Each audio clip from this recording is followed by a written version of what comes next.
දැන් දරුවෝ හදුවේ සැපට නම් ටක් ගාලා අත උස්සන්න දරුවෝ හදන් සැප විඳපු කට්ටිය. මේ කියනේවා තේරෙන්නේ නැද්ද නැත්නම් ළමයි දැන් ඒක අත උස්සන්න එකෙක් නැහැ. අන්න දැන් තේරෙන හැදුවේ මොකටද?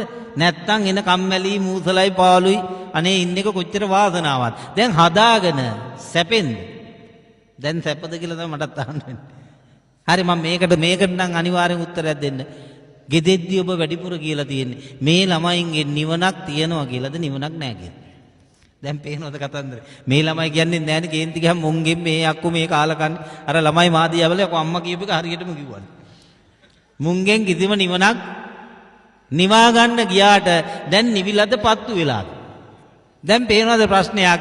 සැපෙන් ඉන්න කලාට දැන් සැපද විඳින්නේ දුකද? සහනේද අසහනේද? නිවනද ගින්නද? දැන් නිවුණද පත් වුණා. පත්තු කරගත්තේ කවුද? අන්න දැන් තියෙන හොඳ පොයින්ට් එකක්. පත්තු කරගත්තේ Taman නම් බයින්න ඕනේ කාටද? අද ඉඳන් ඒක කරන්න. අද ඉඳන් වහාම ළමයින්ට බයින් එක නවත්තන්න උන්පව්. උන් කිසිම අදාළයක් නැහැ මේකට. නෝනට බයින් එක නවත්තන්න, මහත්තයට බයින් එක නවත්තන්න බැනගන්න කාටද? පිරිමියෙක් නම් බැනගන්න මං වගේ මීහරකෙක්. ගෑනු නම් බැනගන්න මං වගේ එළදෙනක්. මේක